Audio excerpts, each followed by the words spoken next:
Oke, assalamualaikum warahmatullahi wabarakatuh.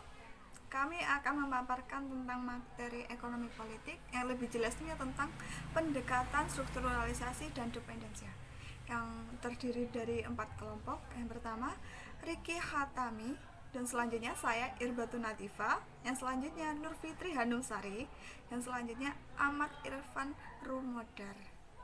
Selanjutnya akan dipaparkan oleh rekan-rekan saya.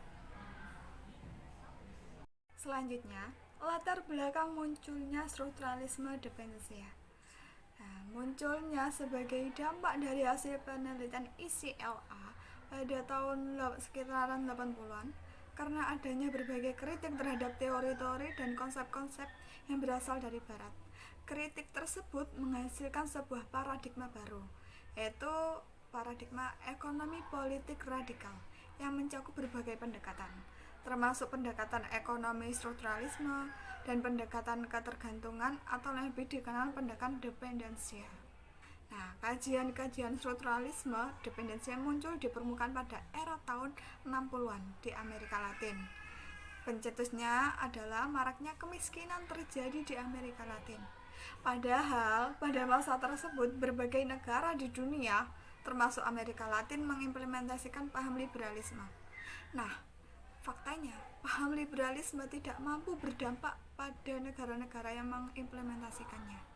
Beberapa negara menjadi kaya dan makmur, sementara beberapa negara lainnya tidak.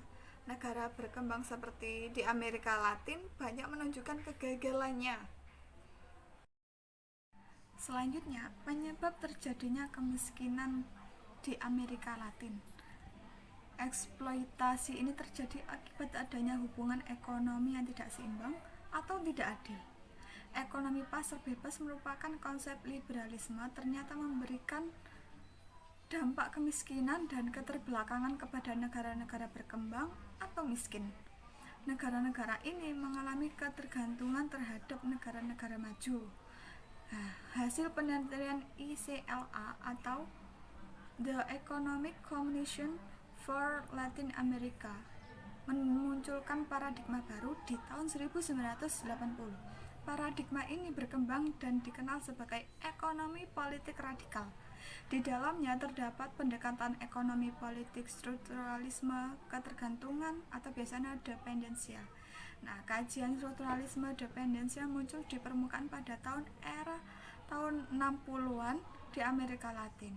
Pencetusnya adalah maraknya kemiskinan terjadinya di Amerika Latin.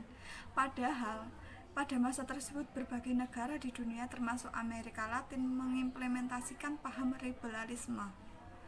Faktanya, liberalisme tidak mampu berdampak pada negara-negara yang mengimplementasikannya.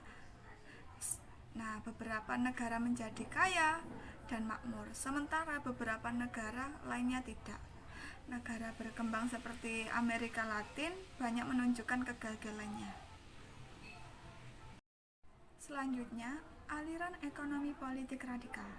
Nah, kemunculan strukturalisme dependensia ini merupakan akibat dari era liberalisasi ekonomi yang pesat.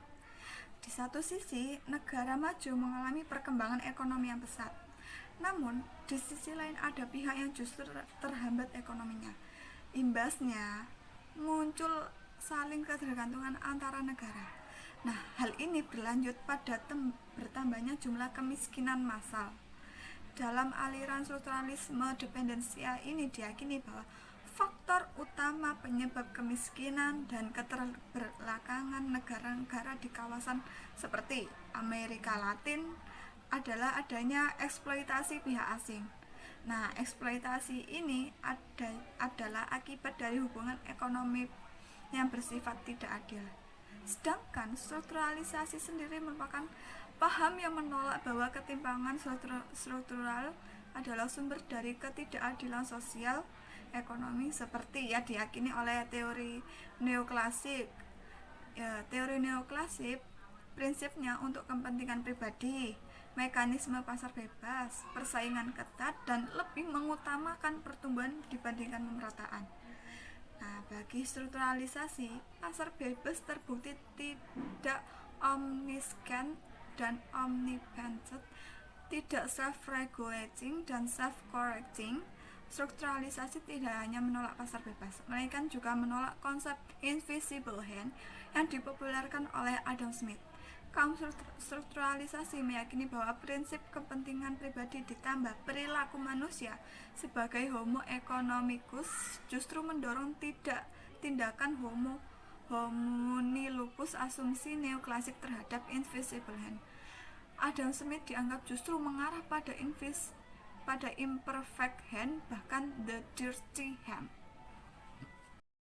Ekonomi politik pendekatan strukturalisme. Menurut dari T. Kianwi 1987, aliran strukturalis telah banyak mempengaruhi berbagai historis tentang masalah dan rintangan yang dihadapi oleh negara Amerika Latin. Masalah dan rintangan tersebut dibagi menjadi 3. Yang pertama, struktur perdagangan luar negeri negara-negara Amerika Latin yang mana sebagai pengekspor komoditas primer dalam bentuk bahan mentah. Yang kedua, stagnasi yang sejak lama dialami oleh sektor pertanian. Yang ketiga, distribusi pendapatan yang menyimpang serta kekuasaan politik yang elit. Ekonomi politik dengan pendekatan dependensia. Teori dependensia sesuai dengan namanya, yaitu berusaha menjelaskan tentang hubungan ketergantungan. Dalam hubungan ketergantungan tersebut ada 2 pihak yang terlibat, yaitu pihak dominan dan pihak yang bergantung.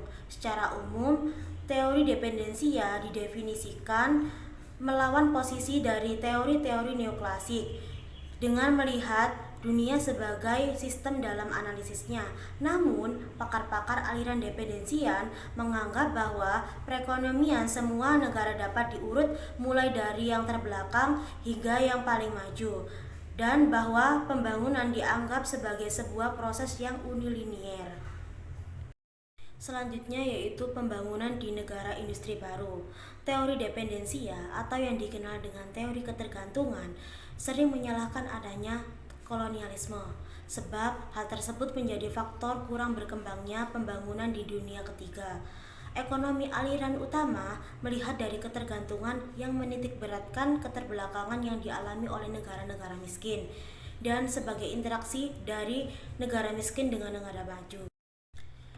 William Overford memberikan sejumlah daftar tentang strategi yang dicapai oleh negara industri baru, khususnya di Asia dan Pasifik. Berikut faktor-faktor yang mendorong pertumbuhan ekonomi di Asia. Yang pertama, merangsang kebangsaan. Yang kedua, membersihkan lembaga-lembaga pemerintah. Yang ketiga, menumpas kejahatan, pemogokan politik dan kekacauan. Yang keempat, menindas kelompok penekan yang menyebabkan patriotisme, korupsi, dan inflasi.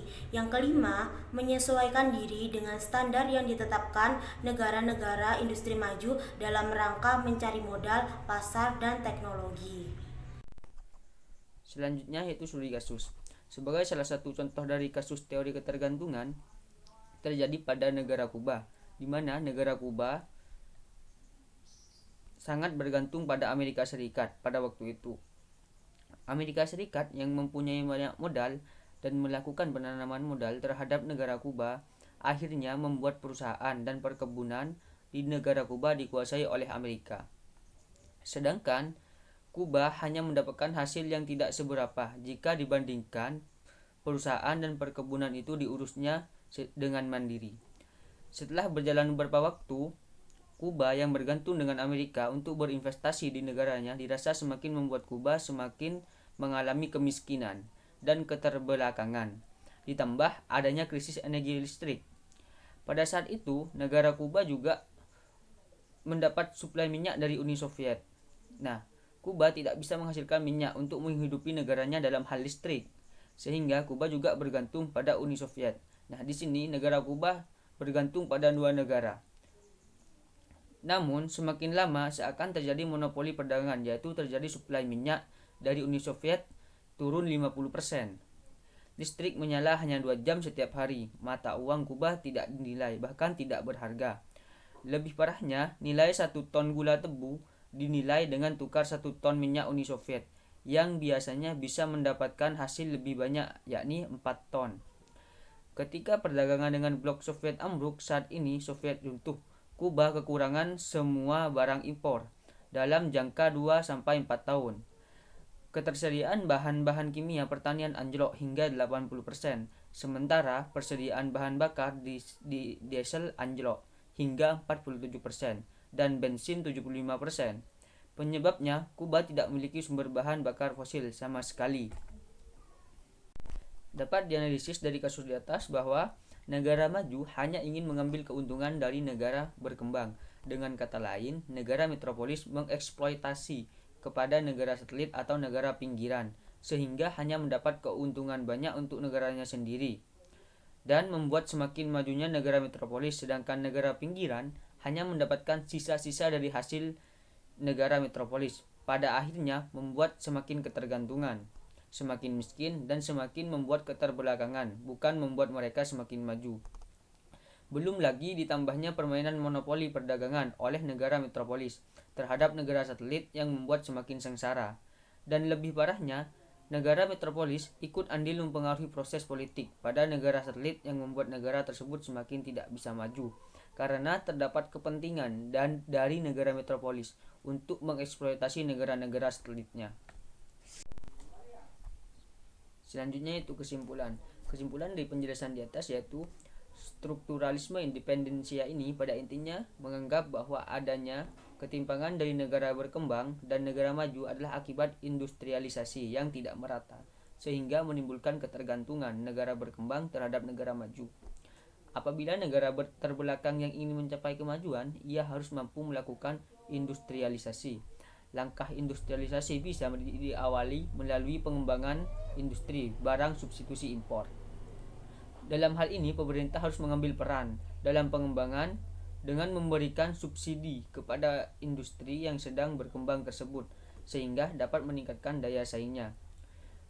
Salah satu contoh tadi yang seperti yang telah dijelaskan di atas, bagaimana ketergantungan negara Kuba yang merupakan negara satelit kepada negara pusat seperti Amerika Serikat dan Uni Soviet pada waktu itu.